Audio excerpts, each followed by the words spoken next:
Hey, everybody, what's going on?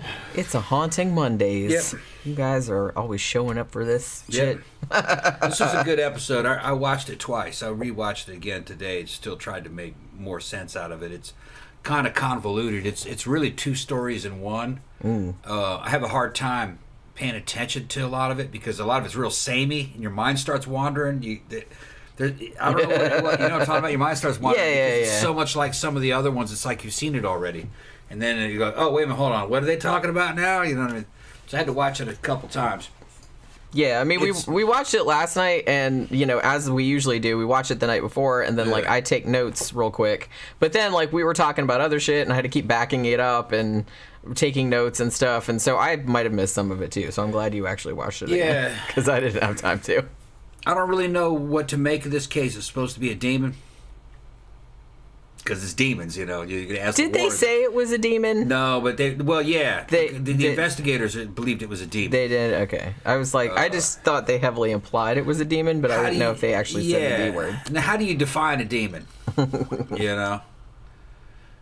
If you look at the Old Testament, a demon can fucking turn an entire city to waste and turn people to fucking into a pillar of salt, you know, and stuff. So, you know, they're pretty damn powerful. I don't know what they'd be doing, fucking around little kids and making beds shake and shit. But they think it's a demon in this story. But there are a lot of elements in it, especially when when this guy's a kid. There's a lot of elements of it sounds kind of like something that would have happened in my Poltergeist episode back in Mammoth Mountain. Disembodied voices coming out of the damn the air ducts for the heating ducts in the house, and apparitions, and you know, just kind of creepy shit. Yeah, that would be pretty creepy. Yeah, if I was worried about that kind of stuff back in Mammoth Mountain, if I started to fucking say, man, I hope something doesn't talk out of the damn. And then it would have done it. I hope it doesn't start talking out of the air duct. Well, don't say it now. If you say it too loud, then we're gonna because there's a duct right outside the house. He's having little conversations with it, you know. What are you doing in there? I live here. You live in there? Yeah, that's like some shit that. Wanna be my friend? Wanna be my friend? No, fuck no, I don't. It's about this kid, and it's that kid who was talking to the fucking ghost or whatever it is. He's growing up in this house, and then later on becomes a paranormal investigator. Yeah, like on the side. On the side, right? And picks up a case, and it turns out it's the case is the house he grew up in as a little kid. Yeah, his mom kind of like calls him, and it's like, hey, this shit's haunted. And he tries to get down to the bottom of this shit, and he loses. Spoiler alert. He lost to the demon. It was just too powerful. Well, I have to say, much demon for him. That is just too much demon for me. But I have to say, whether or not this affects your opinion about the verisimilitude of this, now the Warrens were not directly involved, as far as I'm aware. However, Bishop McKenna was, and Bishop McKenna was an associate of theirs and was often called in on. I don't think the Warrens, they didn't mention the Warrens on here, but they for sure mentioned McKenna. Yeah. And he's he came to like a lot of the Warrens cases. But I feel like at the very beginning of this, because remember I said this is season 5, and they started to make it more like a movie. Yeah. So at the beginning they always do like a little flash forward. So the flash forward was Bishop McKenna. Yeah. Well, I have to go down to the cellar. And it was like, no, Bishop, no. It's like, you know what I mean? And then, did he fall down the stairs?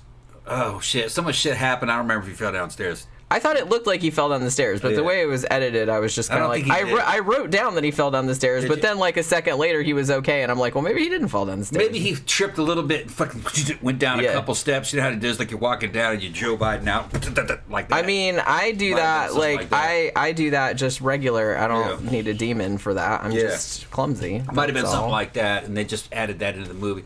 See, this is the thing about The Haunting when it gets to season 5. They're kind of better in episodes. There's more intensity to the voiceover. In America, there is real evil. You know what I mean? It's like, damn, you know, they got his ass on roids. Yeah, they turned the volume up. They turned it way up. It does have a lot more hype to it, but there's something less credible about the tone. It doesn't have that kind of old school, laid back, chilled out documentary feel to it that makes it more plausible. You know, this one's going to go full horror movie. So yeah, which to me like makes it less scary. Yeah, you have a hard time picking through what the witnesses are actually reporting in the case, and the story that they're telling, and what the director's showing you, because the director ramps it up. I mean, this one's got cloaked demons with fucking fangs looking at you with his... Yeah. And he's got little teeth that are, like, filed. Yeah, and I don't think he ever described it. He didn't really. No. I feel like he did say that it had a hood, like a hooded figure. Yeah. But that was a silhouette, I think. Right, but that was pretty much all it said. I don't think he said anything about it having a face with like little filed down teeth or nothing like that. Well, they thought they saw a face in the damn. The orb. Yeah. The orb. Yeah, we'll get. But to he that. goes to the look, I've seen fucking Poltergeist. She's fucking seen RSPK. Telekinesis and shit. Not really telekinesis, what do you call it? Recurrent, spontaneous telekinesis. In the form of like poltergeist type phenomenon. And I've never fucking been convinced by any kind of damn orb. Any photograph of because orb, there's a million other things that could be. that's dust. Yeah. And one of them is this fucking cigarette smoke in front of the camera flash. The dude's smoking who takes the picture. Yeah. And the fucking Look, it's a ghost. Look, it's a ghost. No, dude, you were smoking. Yeah, that's called the flash reflecting off the smoke particles. Smoke particles. So, optics, bitch. Yeah, I'm real skeptical of... I'm just non-believer when it comes to orbs. And I'm skeptical of most of the paranormal photographs I've seen. And I'm skeptical of EVPs. Most of the EVPs I heard are just kind of questionable. It's open to interpretation. It's not real rock solid. Now, Steve had a couple of them that were pretty creepy. Yeah. But I think the one or two that I heard of his that I was like, well, maybe. Yeah. Other than that, I'm just like, I don't even hear what you're talking about. Yeah. So. Steve says there's something to him. Yeah. We're talking about Steve Mera, a British parapsychologist that we know.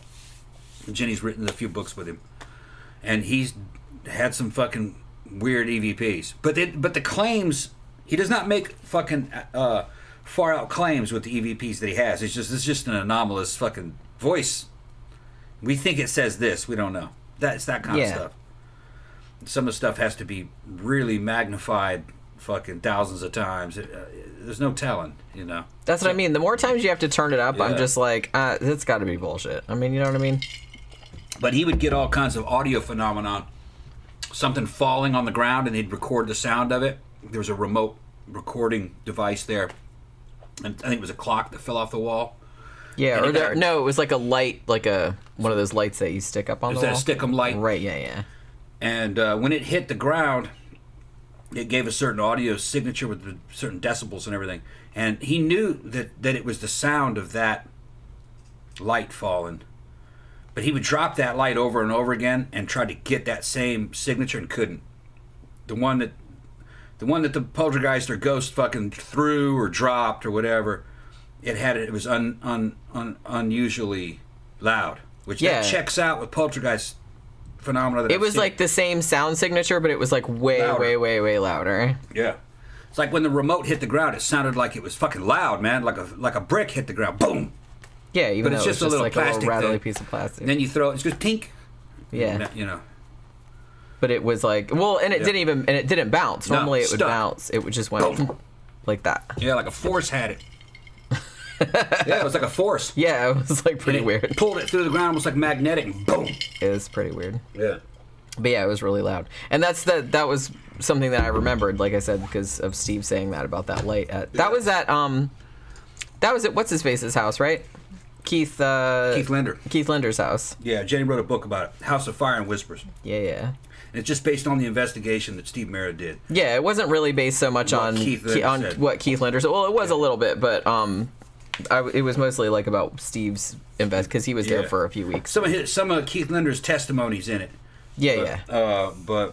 Because I think he wrote a book later too, right, with his own. And shit. If you ask me, I think Keith Linder got driven crazy by that phenomenon. He just started reading into it. He got obsessed with it. Got obsessed with it, which I get. That's understandable. Yeah, I think he started making stuff up, or imagining stuff. Maybe is a way to put it. I don't know, but Steve went there to investigate it and found some anomalies. Yeah, some weird shit did happen when he was there, for sure. But they weren't quite what Steve Linder was saying. They just found some anomalies. Yeah. Yeah. Yeah, there was nothing like super audio outrageous, shit, but like some pretty weird shit did happen like while he was there. But I think it had kind of, I mean, at least according to Keith Linder, it had kind of like it had kind of died down by the time Steve got there. But he was there for, well, he stayed there, didn't he, for a while? I think so. So he flew over from Britain like and investigated that shit like way over to Seattle. But yeah, I think we did a show about it. Didn't we do a show about it? I think so, yeah. Probably. Zach says, I've been down a rabbit hole of YouTube videos on 4chan horror stories all afternoon. Might make a cool show topic. Yeah, it might. What are these just the ones where like the guys like reading the horror stories from 4chan? Because I listen to those sometimes too. But yeah, so you want to get back to Nightmare on Bridgeport, I guess? Yep. Okay. Well, I mean, we're still talking about paranormal. It's all paranormal stuff. So it's fine. It's related. We're not too far off topic. No. Like, not that would be any different, but you know what I mean. Well, some of the phenomena reported in this case would have been pretty impressive. You know what I mean? To see, it doesn't quite fit normal patterns that I would look for, but you know, it's just a story. Yeah. So whether or not Bishop McKenna fell down the stairs or tripped down the stairs or whatever the fuck, they just made this big deal about it because it was like the flash forward. You'll see that scene like later on. And then it goes 40 years earlier. So obviously because it's a Nightmare in Bridgeport, Bridgeport is in Connecticut, which I feel like most people know. So the first part of this story takes place in 1962. And I guess they start out with the mom, whose name was Dorothy Baker, and her husband Francis. And they live in this, it's them and like they have two kids, Bobby and Robin. And then Bobby, you know, he grows up and he becomes the paranormal investigator later on. So like I said, this is like 40 years ago and then like more recently. So this house was built by Dorothy's dad, granddad, something like that. Or some of the family members. Like they had bought the land a long time ago, like in the 20s or something, and like built the house. So, and then the parents, like, still live next door, like, presumably on the same property. So Francis, the husband, I guess he was a Marine, and he works for an airline manufacturer, and then he gets, like, another job later on, and Dorothy is, you know, a homemaker. She takes care of the kids or whatever. So, like I said, Bobby and Robin are the kids, and Bobby, I guess, is the older one, and Robin doesn't really factor into it. I guess she's just a little girl, but I don't think she wasn't on the show or anything like that. So they said it was very, very typical upbringing, very typical family, whatever. However, one afternoon while they're at this house, Bobby and Robin are playing outside in the yard, and Bobby sees this creepy dude like walk out from behind a tree and kind of like look at him. Yeah. And he's just kind of like, what the, like, who's that? Like, he says to his sister, and she's like, who's who? What are you talking about? Yeah, they shot it real well. It is kind of creepy. It is pretty creepy. This dude's just kind of glaring at the kids from a distance. Right. Like some out of the Twilight Zone. They're looking, and he goes, do you see it? And the little girl goes, I don't see what you're talking about. He said, that man. He goes, she's like, there. What man? Are you high? Right so she starts making fun of him, and he's seeing the invisible man. But he saw she's like, I don't have time for this now. Threatening him. He just said, he didn't do anything. He just stood there. He said he could feel like, you know, that there was something bad about the guy. Yeah, even though he didn't do anything except look at him. So apparently, like, Bobby tells his mom, like, about it. And then Robin, of course, is just like, he's seeing things. You know what I mean? She's like, you know, like little sisters do. And so Bobby got very frustrated that apparently no one could see this man but him. And his mom didn't really believe him either, but she did say that it was kind of very out of character for him to be, like, making shit up like that. So she did kind of take note of it.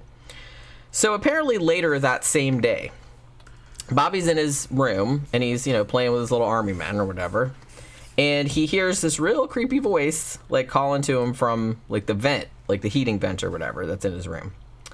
And he says, I don't know how old he was exactly, but he's like, I guess it didn't really, maybe like 8 or 9. I guess it didn't really occur to me that it was like weird, so I just started talking back to it. Yeah. Like, I guess you would. Like, if you were a kid, you're just like, whatever, somebody's talking. Well, no, I think I'd have been like, fuck this. Like, I'm not talking to the fucking devil. The devil's talking to me.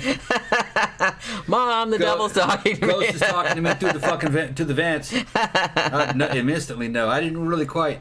I don't think he kind of described it the way it really happened. Maybe not, because you would think if there was like a weird voice like talking to you from out of the vent, you would like shit your pants. I think that's what actually happened. I don't think like some kid, even a little kid, would be like talking back to it like it was normal.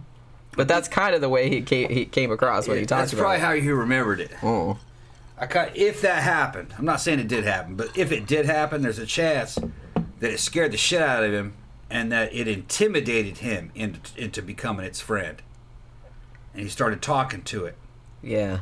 That's a possibility. Like, you better talk to me, little boy. Yeah, and then he may have forgotten that he got intimidated into talking to it because it didn't do anything bad to him right away. Yeah, I guess not.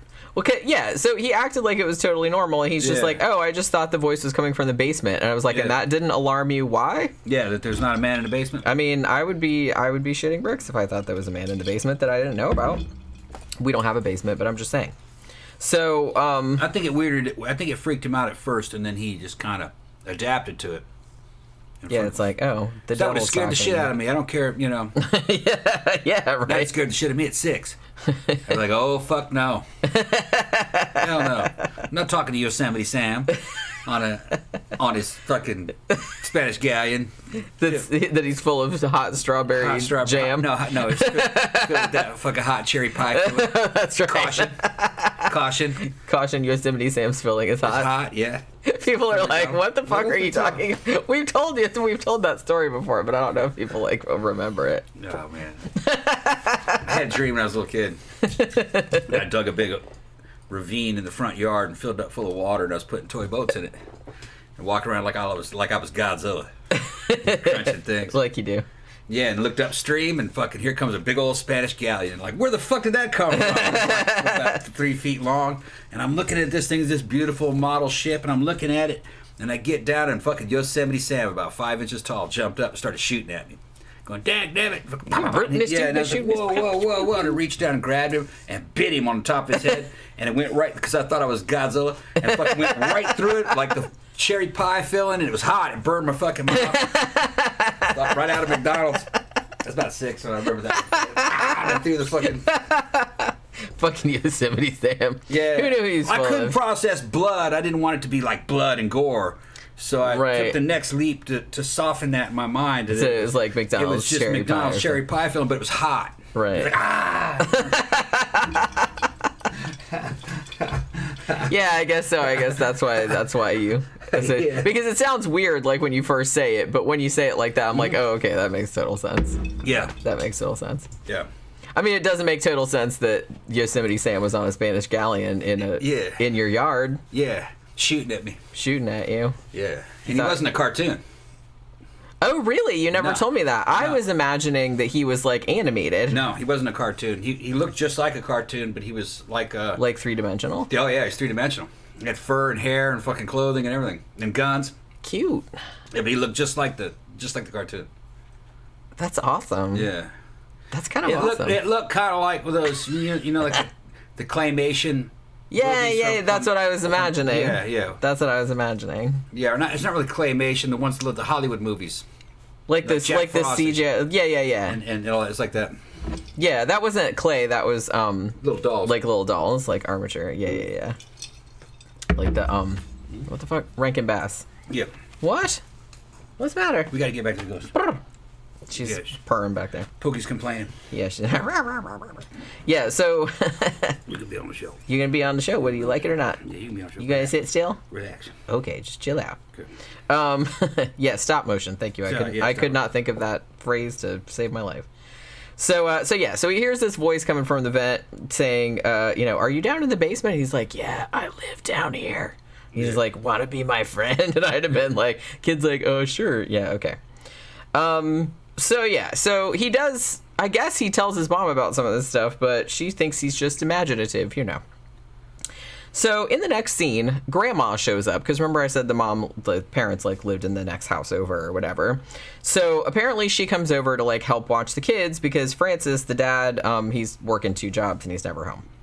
Now, Grandma, for whatever reason, she's like, here, kids, gather around, we got cookies and tea and all this other stuff, and Grandma's going to tell you a story. The story is about when Grandpa first bought this land back in the day and started building this house. It's like, when they were digging the foundation for this house, guess what they found? Human bones. I'm like, that's probably not an appropriate thing to be telling like little kids, but okay. It's old people. They don't give any fucks. They're like, fuck them little kids. Hopefully they wet the bed tonight. Yeah. They're gonna have nightmares. But yeah, so she's like, basically, I love this. She's like, so Grandpa, they find bones underneath. I thought the implication was that it was just one skeleton, but then later on it's kind of implied that maybe it was two. They found human bones, and because they didn't want to stop working on the house, so they're like, we're just gonna like put those back where they were, and we're not gonna tell anybody. So they didn't tell the authorities or anything, because Grandpa reasoned, pretty logically, I guess, that it's like, well, they're dead, so who cares? Yeah. And then Grandma had to like kind of back it up a little bit and justify it a little bit more. Well, you have to understand it was almost winter time, and then like if they didn't get the foundation dug, then they'd have to wait all season and stuff like that. So I was like, okay, whatever. So they just didn't want to like, tell anybody about the body. So they thought it was Native American bones. Yeah, so they're just like, just throw it back in the hole. We're just gonna pretend we didn't see that. There are old cemeteries long forgotten. Yeah. I mean, technically, I guess if you find bones, you're always supposed to call, because it could be a murder victim, so like you don't know. Yeah. But but they didn't. Now the mom comes in at this point, is like, Grandma, why are you? Well, it's not her grandma, it's her mom, obviously. But she's just like, why are you telling the kids that? It's like they're gonna have nightmares and stuff. She didn't seem too upset about it though. Grandma's like, what? I do what I want, right? Pretty much.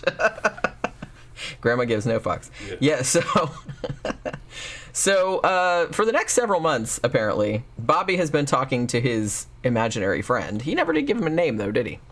Not that I didn't write it down, anyway. Mr. Hanky. Who lives in the vent. Yeah. You can smell it. Yeah, that's what I was thinking. Those little stink lines coming out. But, it's like fucking Pepe Le Pew or something. Or Pigpen. So his mom, like, just gets used to it. She's just like, whatever. I guess he's just got an imaginary friend. Now, there was also a scene, too, where, like, the phone rang. They didn't really go too much into this, but the phone rang, and then the mom answered it, and it heard, like, a weird, creepy sound. You know how in movies when, there's a ghost afoot, and, like, somebody, and the phone rings, and you pick it up, and they're like, like that weird kind of sound on the phone? Yeah. So she hears that. And then she goes back in the living room, and Bobby is suddenly, like, disappeared. And she's like, where the fuck did that kid go? You know what I mean? And then she's, like, looking all around, and then she finds him hiding behind the couch.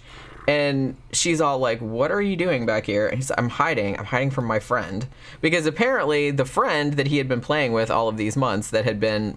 He used the term playful up to this point, even though it didn't sound really playful from the beginning. It sounded like really ominous. But apparently turned malevolent and said that he was trying to push Bobby into doing bad things. That's pretty much all they said about it, though, because I don't know... apparently the demon was never successful in getting Bobby to do any bad things because he didn't bring that up. Yeah. You know what I mean? So I don't really know what bad things he was trying to talk him into doing. Full man said I could. Right. That's what I'm saying. He wasn't peeing in the closet or trying to squish the kitty or anything like that. So thankfully. Yeah. But he didn't really say that he did anything bad. So he was like resisting the shit, I guess. Also, a little while later, Bobby's in his room sleeping. And then there's kind of like this white flash of something or other.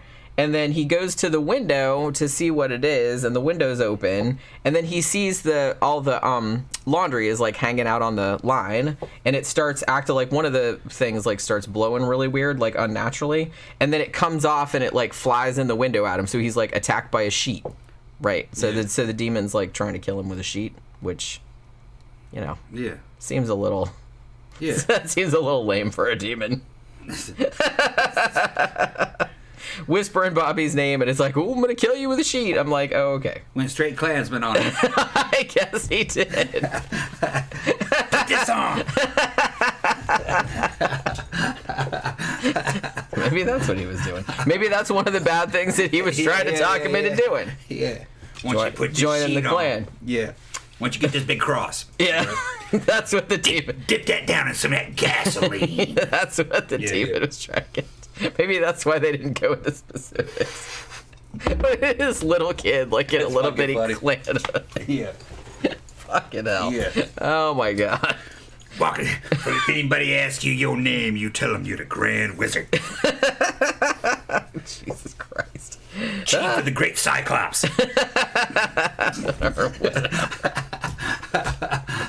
So, yeah. So the sheet's in there suffocating the kid, and he's screaming his little head off. So the next morning, the mom, probably thinking that Bobby is losing his fucking marbles, calls a doctor to come have a look at this kid, because what the fuck. The kid's not sleeping, doesn't have any energy, stuff like that. Now, the doctor looks at him and says, there's nothing physically wrong with the kid. Maybe he's just crazy. No, she doesn't say that. So a few weeks later, Bobby and the mom are, like, sitting at the table, like, in the kitchen. And Mom asked him to go to the cellar to get some jars, because she's doing some jam and stuff like that. But, he said, and they didn't really do like a lot of build up to this, but he said he was like really terrified to go down to the cellar because I guess he thought that that's where the voice was coming from. At least he perceived it. So he was like scared to go down there. So he was basically like, Mom, I don't want to go down to the cellar. And she's like, would you quit being such a pussy? Like, put your big boy pants on and get your ass down there and get me a jar. So he goes down there, and then he hears like that shadow, that voice like kind of calling his name and like, Bobby, be my friend, blah blah blah. Yeah. And then like he looked over and apparently he saw the thing. I mean, that's what right? I mean, he said that he saw it. Said he saw it. Like the hooded scary man, like standing in the corner. Yeah. But then I put in my notes right here, I put Bobby drops his nuts. That's right. That's what little nuts he had. Yeah, the kid was like 8 or something. So they're not even dropped yet. Well, they dropped that day. They dropped that day. When you fight a fucking demon, you automatically become a man. I mean, I kind of feel like that's a good... So he's saying like his kid self, all he had to do was go down to the cellar. He did like drop the jar because he was scared and stuff, but he basically said, I decided I wasn't going to take it anymore, and I just like sort of like, I'm not afraid of you, blah blah blah, and all of a sudden, and the demon was like, oh, uh-oh, you know what I mean? So I guess that got rid of the demon. He threw something at it. Oh, he threw the jar at it. Threw a jar at it, yeah. Okay, so I wasn't watching. And it hit the wall behind it. It hit the wall behind it. And the demon was like, oh. And it kind of dissipated. I am defeated. And then his mom came down and said, why'd this glass break? And he was pissed off. I'm fighting this fucking demon down here. God She's like, sure you are, honey. Yeah. You just didn't want to get the jar, and you just like are being ass about it. Too much Dungeons and Dragons. This was maybe before Dungeons and Dragons, wasn't it? I don't know. I think this was the 60s. Okay, yeah. Yes, this was before Dungeons and Dragons was invented. Manual. Yeah. So he was just getting ideas on. He had read the Fiend folio. His mind had not been twisted. By the evil of D&D. Yeah, to make your imagination run wild. I guess. It'll systematize all of your fucking ideas about monsters. How strong are monsters? See, when you're a kid, you just think, yeah, a monster's a monster. But how strong is one monster compared to another monster, and how strong are they compared to people? Yeah, and like what happens if they fight? And how do you fight them? So, that's what D&D was all about, is to put those goddamn monsters in perspective. Okay? And when you're a young kid, man, fucking that's awesome. You now have a way of fucking systematically organizing. It's monster cladistics. Monsters that you're afraid might exist. That's what it is. Yeah. So yeah, apparently just a little kid, standing up for himself and throwing a jar at the demon, dissipated the demon for 40 years. Yeah. So not bad. I mean, the kid did better, spoiler alert, later on than the paranormal investigators and the bishop did. So gotta give him something there. Kid. Nuts intact. Right. Yeah. So he says nothing happened again for the next 40 years. And he just lived a normal kid life and grew up as kids do. So Bobby ends up growing up and becoming a child safety specialist, and on the side, he's a paranormal investigator because, a lot of these people that have these kind of experiences as kids become paranormal investigators. They say they want to help other people and stuff. So it was called Connecticut Paranormal Investigators, I guess, was the name of it.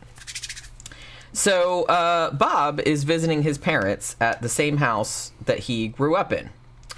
Now, he's helping them take care of his dad, Francis, because his dad got Parkinson's and, he had dementia.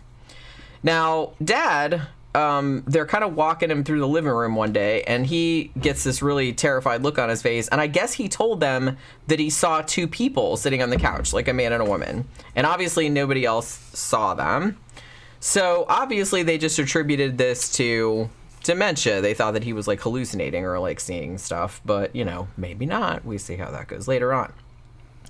So Dad passes away finally, and Dorothy, the mom, now lives in the house by herself, which she has never done before, obviously, because her and her husband have been married for a very long time.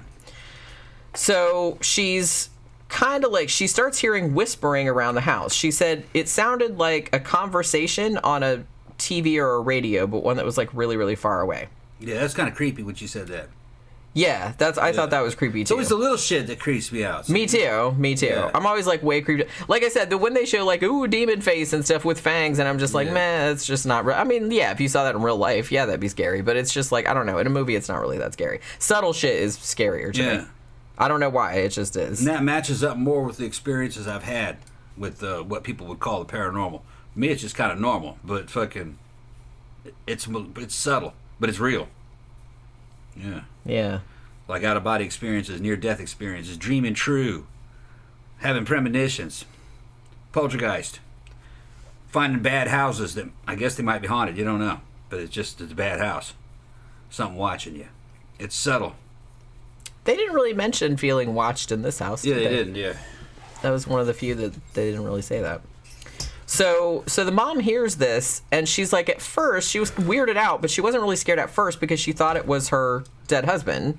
Like, she said because he always said that, he would never leave her, or he would never leave the house or whatever, so she would talk to it like it was him.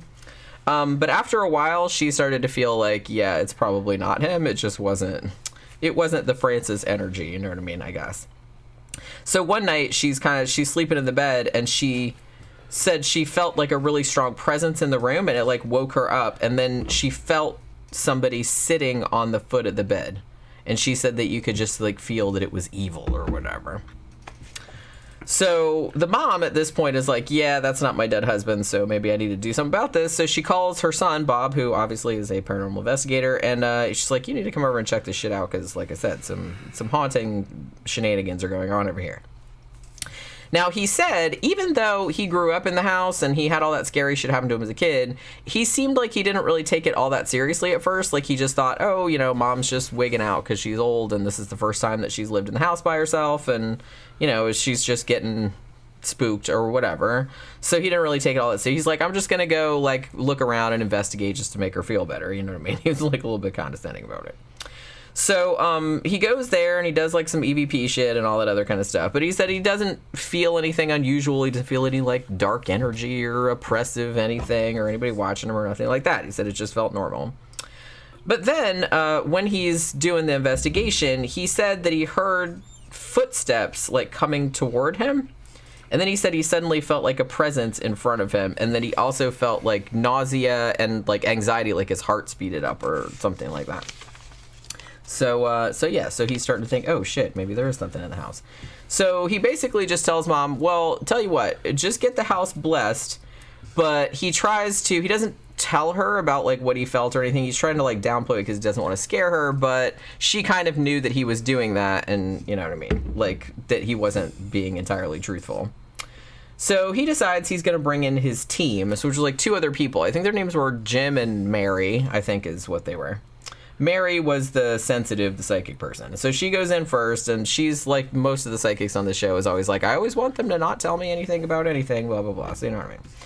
So she goes into the house, and in the living room, she said, she sensed the presence of a man and woman like sitting or around the couch, which was the same place that Dementia Dad had seen the two ghosts. And they thought that he was just like seeing shit. But now Bob is like, oh, maybe Dad did see something, and now I feel kind of bad because we were just like, oh, there's nothing there. But maybe he was like really seeing something, because I guess this woman didn't know anything about that.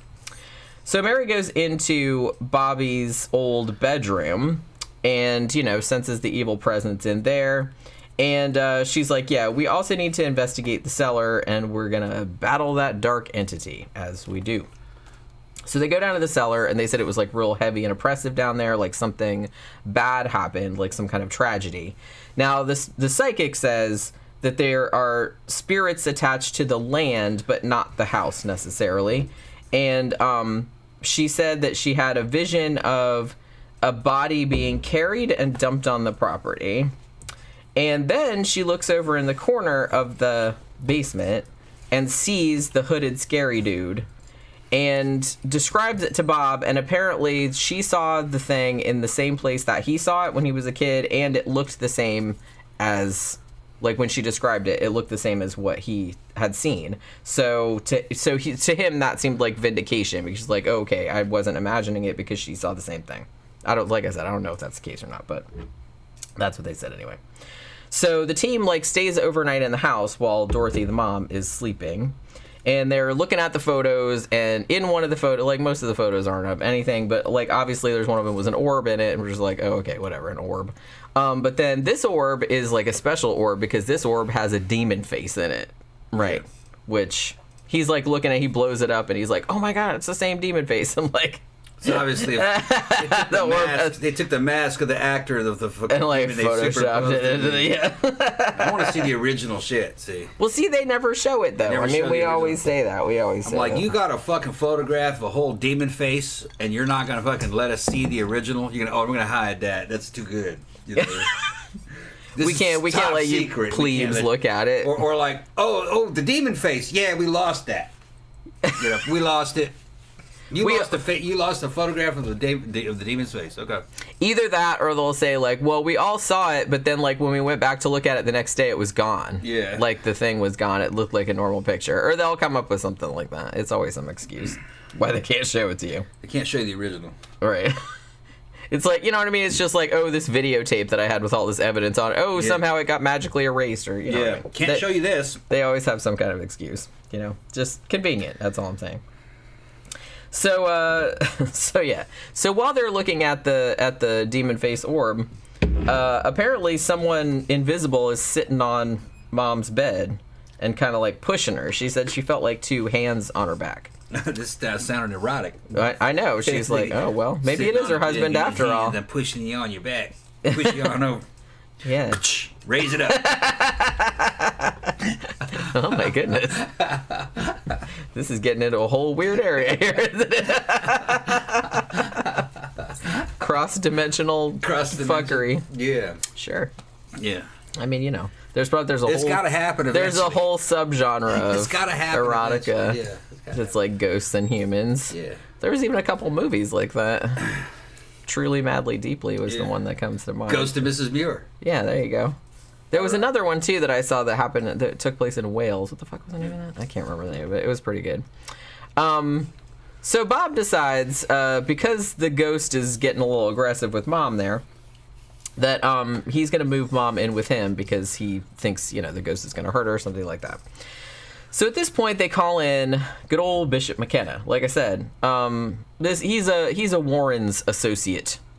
I'm sure he's been on other cases too, but it just seems like whenever because it's Connecticut, you know what I mean, where the Warrens, that's kind of the Warren stomping ground. So whenever they needed like a big muckety muck religious person to come in, they always called this dude. So he comes in to do a blessing on the house. And they said they noticed, like, or the psychic or whatever, like, noticed that the spirits seemed a lot more agitated, like, when he came in. Because, you know, he just pisses all the spirits off when he comes in. They're like, oh, this asshole. So then there's, like, a whispery voice. And then I put McKenna falls downstairs, but I guess he didn't really fall downstairs. I guess he just kind of went, whoa, like the thing pushed him or something like that. I don't know. So at this point, they're all kind of down there doing this exorcism kind of jazz, like down in the basement, and they were all kind of feeling like the demon really, really did not want to leave. And they all said that they felt like really weak and worn out, and they were like, well, they thought maybe it wasn't going to work because the demon was being a real asshole and like was not wanting to leave despite all of their prayers and whatnot. Now, after a while, like I guess they did this for a while, and Bob was like, well, at the end of the exorcism, I was pretty sure that I thought it worked. But then later that night, and this was not super clear. Later on that night, it seemed as though the demon pulled the old sheet trick again. Yeah. Trying to get him to join the clan. Yeah. You know? Give me that drink. I'm Well, gonna like- put a little bit of that in there. Okay. Where he like pulled the sheet and like could just pull it like tight against him like he was gonna suffocate him or whatever. Yeah. So that happened, and I was like, wow, that would be really alarming if that happened in real life. But then I thought he said something like, the way that he phrased it made me think that it was a dream. Because then he kind of came, they showed it, and then he kind of came and said, well, I'm having nightmares like that, so that must mean that the demon isn't gone, or that the exorcism didn't work. And I was like, so are you saying that that really happened, or that was a dream, or what's the deal? Must have been a dream. That's what I was saying. Some of this episode's kind of confusing because it does some of that. And when you're watching it, your mind will kind of skip right over it without really analyzing real quickly. They kind of trick you. Right. He probably was dreaming it. That was the impression I got. But they wanted to make it seem like he wasn't. Like it really happened. But the way that he phrased it, like afterward, I was like, wait, you sounded like you just said that it was a dream. Right. Which made me wonder, like, when the sheet shit happened to him as a kid. The sheep shit. The sheet shit. The sheet shit. Yeah. When that happened to him as a kid, was that a dream too then? Because they made you think that that really happened. Yeah. No, I think that really did happen. I think. Like it flew in the window and I think so. tried to suffocate him. Man, I had to see it again. I think it did happen. You watched it more recently than I did. Yeah, but I'd have to see it again. Some of that shit, you just kind of skim over it Yeah, that's true. without really analyzing. Well, I'm trying to pay attention, but I'm also trying to like write notes down at the same time. So I so keep, much sometimes happens, I have to like so much happens so quickly. Sometimes you can't absorb it. yeah, You know, this happens and then this happens and this happens and you forgot it. right. So the fact that this whole sheet thing happened again, whether in a dream or in reality, we're not entirely sure, indicates to Bob that the exorcism did not work. So he says over the next few months, they keep going back to the house and keep doing like blessings and exorcisms, like all different kinds. You know what I mean? I don't know how many kinds there are, but they're doing all the different kinds. But apparently nothing works. They called Bishop McKenna back again, and he does a second deal with holy incense, and this made us laugh really hard because they're like, so he wanted to make sure that every corner in the house had like incense in it. Yeah. And so they have him coming out of the house, and there's literally like smoke like billowing out of it. I'm like, did they burn it down? What the fuck is going on? They must have smoke in every corner of the room. I'm like, they weren't kidding. Yeah, they fumigated the fuck. I was like, they bug bombed it. And they had to come back a week later? Yeah, yeah. Then they said a week later. I was like, it took a week to clear the smoke out. Yeah. How much fucking incense did he pump into that shit? It was just like so funny because I just thought. What I thought was like Bishop McKenna, it would be funny if he like came out and he just like, the demon is too strong for like fuck this place, and he just like throws a match and it blows up or something, because there's just like all of this smoke coming out, like he just decided fuck it, I'm just gonna burn it down. That's like what I thought. I don't know, it was just like really funny to me, like all that smoke coming out, and then the fact that they said that they had to stay away for a week because I said it was just like they fumigated it like I did in my apartment back in the old days. So yeah. So Bob and Jim, which I think was the other guy's name, like on his paranormal team, they keep going back to the house because they still keep trying, they're going to try and defeat the demon or whatever. And so they're in there, like sitting at the kitchen table, and they start hearing footsteps again. And then they both kind of like stand up, and he said they felt like they were both having heart attacks, which in a way... That would be fucked up if that really happened. Yeah, they got but it's like kind of funny the way, because they're both kind of like clutching their chests and like, flailing around on the floor and stuff, like both of them at the same time. And I was like, okay, that's a little silly. But yeah, so spiritual attack. Yeah. So they both felt like they were like their hearts were racing or whatever. So they're like, okay, we need to get the fuck out of here. So they both like ran out the fuck out of the house and like in the yard. So Jim basically says they're just like out in the yard going, like all like that. So Jim's like, we can't do this anymore. The demon, it's too strong for us. It's too strong for us. So maybe it could kill us. Which that sounds fair. So Bob says, yeah, I think you're right, and we're just gonna. This whole shit is like a write-off. And Bob says that he never went back to the house, and he didn't let his mom go back either. And he said he felt really bad because you know, his mom, like, I guess his granddad had built that house, like, for her, and they had lived in it, like, their whole entire lives, and she apparently left all her shit in there. Like, they just left all of it there, and she wouldn't go back in the house afterward. That's what they said, anyway.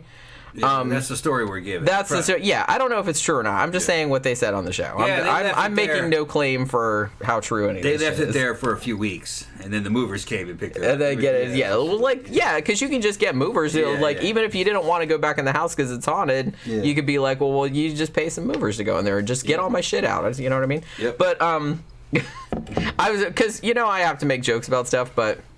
There was like a scene where Bob, the actor that was playing Bob, was talking to the actor playing the mom, and he was saying, I feel so bad, like I didn't help you, and like you can't even move back in your house now, and I let you down or something like that. And then of course I had to make the joke, like as the mom, I was like, you've let me down your whole entire life, Bob. Why should now be any different? But no, sorry, I'm just being mean. But yeah, so he said he felt really bad because he couldn't help her. You know what I mean? But it's a demon. What are you gonna do? It was too strong for them, and I guess they couldn't do anything about it. So I guess the mom kept staying with him, from thenceforward, and they said that the narrator says neither one of them ever went back to the house, and no one else did either. Mm-hmm. And I'm like, and I find it hard to believe that house was empty all that time. I mean, because you still got to pay for it, right? Yeah. What is it? What is it? Go to the state? Becomes part of the county? Well, I mean, after a while, if it was paid off, then it would still belong. Well, if it was paid off, it would still belong to you, so you could technically abandon it, and it would just sit there and rot. Yeah. But if you still had a mortgage on it, then after a while, the bank would foreclose on it, and then they would resell it for a much lower price to try to recoup some of the cost on it. Or not. Or tear it down. Yeah. The bank owns a lot of shit that's just sitting there rotten to this day. Yeah, well, I mean, I imagine they own a lot of stuff and they don't have the resources to fuck with it. So I don't really know. So I don't know what ended up happening to the house. You know what I mean? They said that nobody else ever lived in there, but I don't know if that's the case or not. Like I said, I find that hard to believe, but it's that could possibly be true. And I think this show came out in 2012? 12? Okay. Yeah, I think season 5 was 2012. Okay. So I don't know, if the mom is still alive. She looked pretty spry, on this show. She didn't look terribly old, so she might still be around. I'm not really entirely sure. It was a good episode. Yeah. This was a fun episode. Yeah. But like you said, the ones that... Because there were a couple... episodes, like the one with Billy Bean and all that kind of stuff, where it's kind of like, I had all this weird shit happen to me, as a kid... And then I got older and became a paranormal investigator, and then I ended up going back to the same house. I think the same thing happened to Billy Bean, right? Basically, yeah. Right, so... Similar. Wasn't the same house, I don't think, was it? I thought it was the same house, or his parents' house, or something, maybe. Something. I don't remember. But I kind of feel like it... So this was one of those subgenres. There's a religious narrative to it. There's a lot of this. Yeah, I was a kid, and I was a sinner, and I saw the devil, and then later I became saved and went back and fought it. And won. Yeah, see, but that's not exactly what happened in this one, but that's the basic story. Yeah, because this one wasn't... I mean, they called in the bishop and everything like that, but this one wasn't, super, super religious-y. Right. Even though it was about a demon and shit like that, but nobody saw any angels or, anything like that. So it wasn't... I don't know. It was kind of religious-y, but not as religious-y as some of them are. Yeah. Salvation stories. Yeah, that's why I'm always really skeptical about... I mean, I'm kind of skeptical about all of them, but I'm going to be more inclined to believe ones that didn't really have a religious component to them, where that was just... And also didn't have, a narrative component to them, where it's just we moved into this house and just this weird random shit happened and we couldn't explain it, the end. And preacher salvation stories, they come in a lot more varieties than just paranormal. Some preachers will have a paranormal background. Some preachers will have... a background in prison. I was a criminal, a Satanist. I fucking sacrificed babies. I went to prison for a million years. They did not. Became saved and came out, and now I'm free, and now I'm a preacher, and I'm helping all you people. That's another one. Another one is, I was a bad girl, fell to life of sin and drugs, became a porn star, blah, blah, blah, fucked a billion dudes. And but now I'm saved, and now I'm fucking a billion preacher. Dudes, she was busy. And I married your preacher, so I'm the wife of a preacher, And I mean, I ain't no hoe. You know, it's a salvation story. You know, it's an anti-hoe story. And to be honest, I think a lot of that shit is made up. Probably. I mean, obviously. Probably. Well, there are confirmed porn actresses that became preachers. Oh yeah, I'm not saying that doesn't happen, but I'm saying like the real outlandish ones that were like, oh, I was in a satanic cult and we ate babies and stuff like that. That was 80s shit. I'm like, you did not. Knock it off. They had dudes. I remember that they had dudes in the 80s that were claiming that. In the 80s. Remember that dude? Yeah. Yeah, and it's like he showed up on Geraldo or something. Because they knew all about it. Because it's like I knew all about it. I was born in your fucking imagination. You did. Get the fuck out of here. Made that shit up. They did. I know exactly what Judas Priest lyrics mean.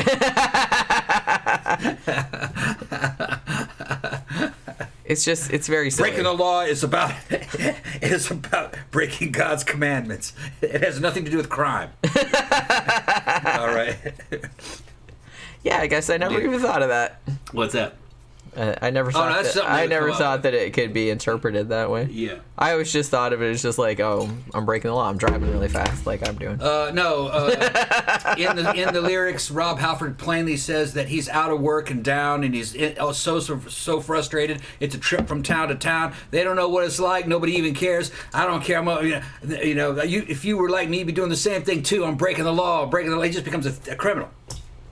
So just like a non-specific criminal. Well, you hear breaking glass in the background of the song, so he's stealing shit. He's looting. He's looting shit. Yeah. So I'm taking this. Breaking into businesses, taking this stealing TV, shit, and taking TVs, and stealing some VCRs, breaking the law, and then fencing them. Yeah. That'd be really funny if like Rob Halford was fencing VCRs. Yeah. Hey man, fucking, you know. In the outfit. Leather daddies have a respect for crime. Man takes what he wants. He opens his leather coat and there's like all these like watches and stuff. Yeah, hey, you want to watch? That's right. Only a hoe would have shit taken from him. That's right. Who takes some shit from somebody else? They owe it to you. Society owes me a takes VCR. what he wants. Yeah, I guess so. It's dominant as fuck. Yeah. That's pretty hilarious. Yeah. I understand I understand the total high testosterone leather daddy mentality, man. Fucking, I know exactly what they're talking about. Breaking the law, breaking the law. We were listening to that in the car the other day. That's what I was thinking. Fucking, I love Judas Priest. It's on my spot. 70s Judas Priest was the best, though. Like Sad Wings of Destiny and Sin After Sin. Back when it was kind of slightly prog rock and fucking... The lyrics were better, if you ask me. Like Sinner, fucking great song, man.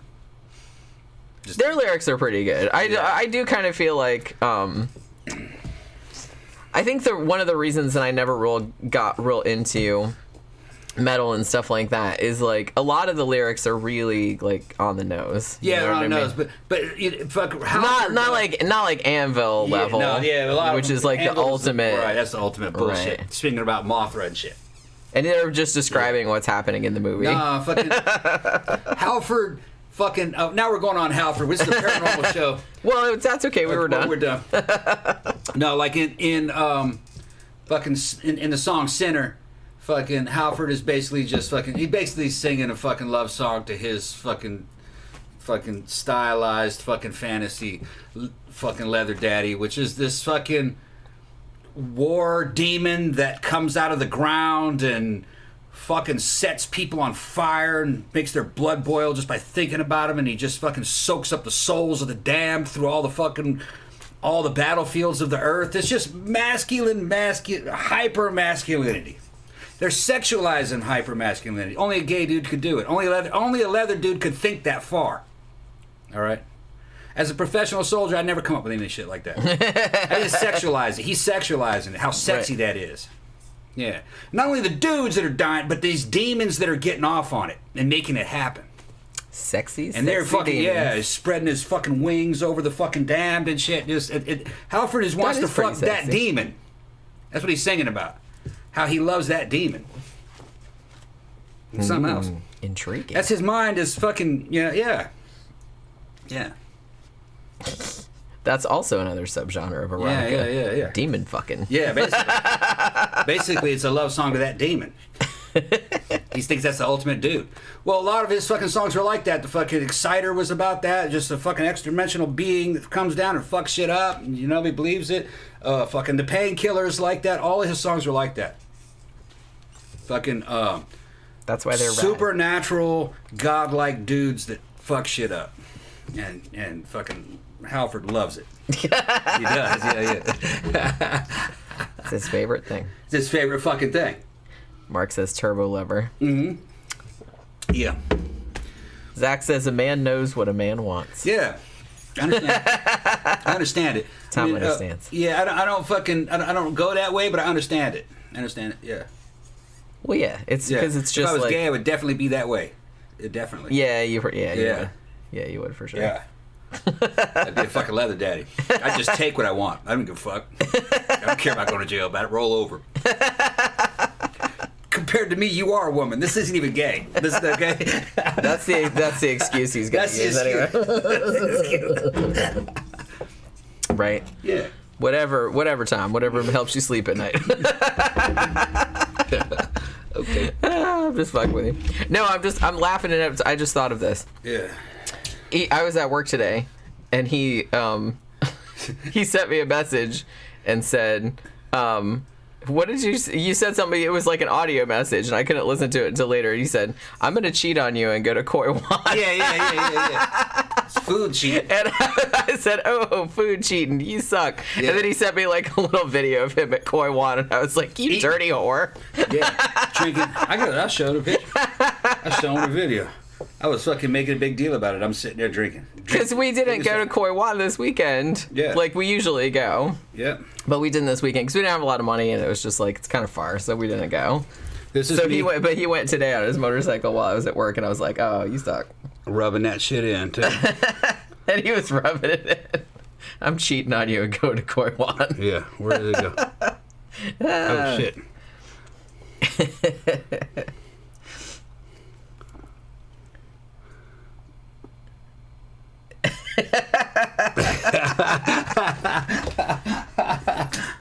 Oh, and then after that you said I was like, ooh, food cheating, and you said, yeah, no condom either. Yeah. And then I said, you dirty whore.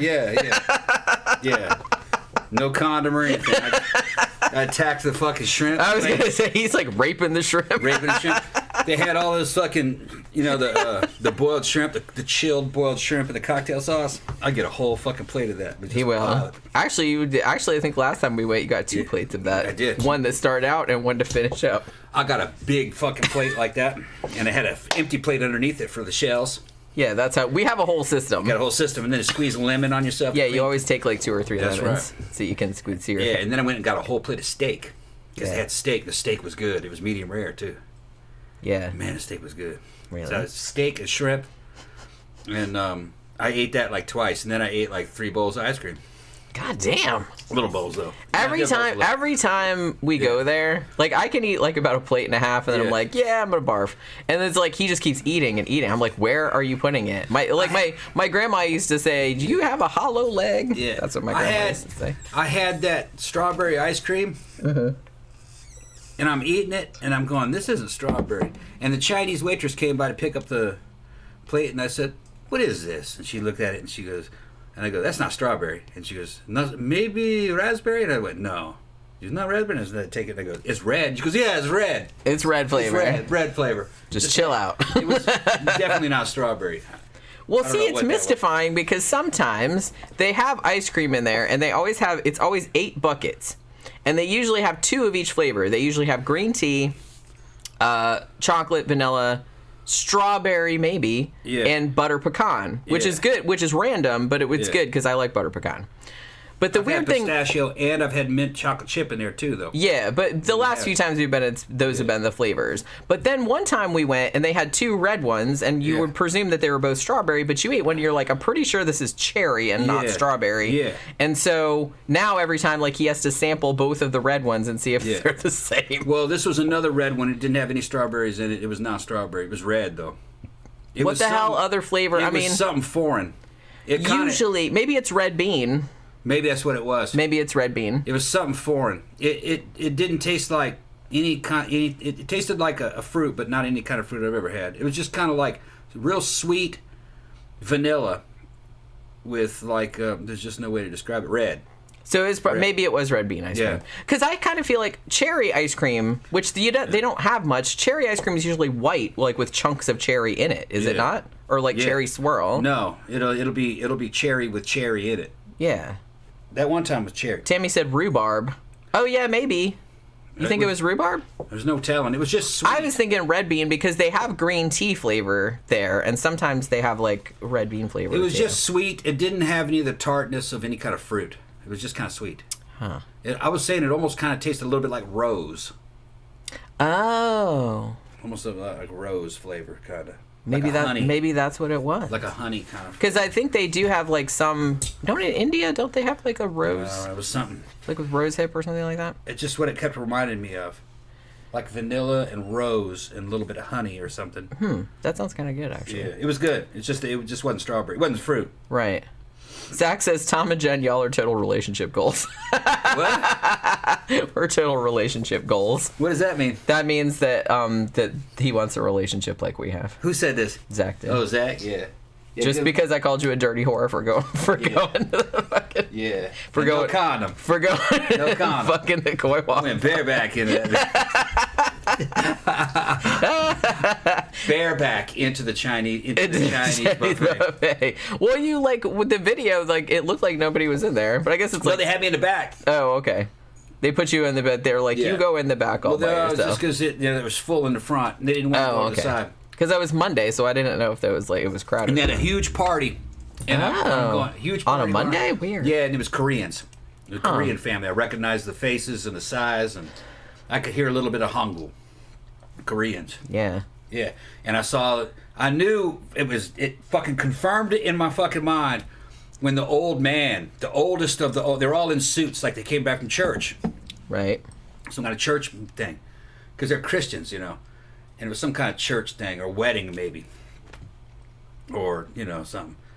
And the oldest of them, like the patriarch, went walking, and he's walking stooped over with his hands behind his back, walking like a fucking general. And that's the damn Korean. Oh yeah, I know. I know what you're talking about. Walking around with their hands clasped behind their back, walking he's like running a G. everything. Like he's running everything. Like he's running all this shit. He's in charge of it. This is all my shit, Randy. Yeah. Everything is mine. Y'all gotta do what I say. You are only here because I'm allowing you to be here. Okay. Tammy says, I'll do that to my husband when I go back to Pennsylvania to visit my mom. I'll go to our favorite restaurant and send him videos. Rub it in his face. Yeah. Food cheating. That's what I call it. I just laughed because, like I said, he sent me an audio message and I was in the office, so I couldn't listen to it until I went outside. Then I went outside and heard it, and I just busted up laughing. I'm going to go cheat on you as I'm going to Koi Wan. I'm going to Taiwan. I'm going to go cheat on you. I laughed. Yeah. Zach says, my dad has been obsessed with coffee ice cream this past year, and it's the most boring flavor ever to me. I really like coffee ice cream, but generally, if it's got like chunks in it, I like chocolate. With the beans. Like chocolate chunks in it, with the beans in there too is good too. Coffee beans. Actually, do they have coffee flavored ice cream with like chocolate covered espresso beans in there? Probably. Because that would be, man, it would make my eyeballs vibrate, but holy shit, it would be really good. I love chocolate covered espresso beans, by the way. All right, so I guess we're gonna wrap this up because we're done. We're entertaining all these people. We're done farting around. We're done farting around. But yeah, so tomorrow night. I don't know. Maybe you might go to bike night. I got a Zoom meeting tomorrow night with some freelance work I got to do tomorrow night. But Wednesday night is our main show, obviously, and we're gonna do more true crime, which that's Jenny's favorite. We're doing Robert Hansen, otherwise known as the Butcher Baker. I don't know. The serial killer. Okay. You would probably... Alaskan hunted people in the wilderness. Okay, starting to sound familiar. Yeah. 1960s 60s, or 70s, I think it was. He must have read that Most Dangerous Game. Yeah, that's what everybody says that. He seemed like a real prize. But he only just died in 2014. It was women he was hunting? Yeah. Yeah. Yeah, he'd pick up prostitutes and stuff. Yeah. Well, yeah. Hooker hunting. Yeah, that's what he was doing. They're bad. I gotta punish them. Yeah, that's essentially. Yeah. that's the essence of the story right there. I'm trying to get a relationship up in this motherfucker. Y'all selling the pussy, running it into the ground, fucking everything up, bending the wheels on it, fucking hubcaps flying off. It's supposed to be a fine car, and you're running it into the ground. I'm trying to protect it. Pussy hubcaps. Pussy hubcaps flying off, abusing it. A man like me needs a relationship, and you're just running it into the ground over the money. Y'all are bad. That's the thinking. That's the thinking. Can we please make, you had too much to drink. Too much to drink. I'm winding up. Can we make pussy hubcaps a thing though? Yeah, pussy hookups. You could walk around wearing them if you got. Clank, clank, clank. Yeah. They got fur around the rim. Good, man.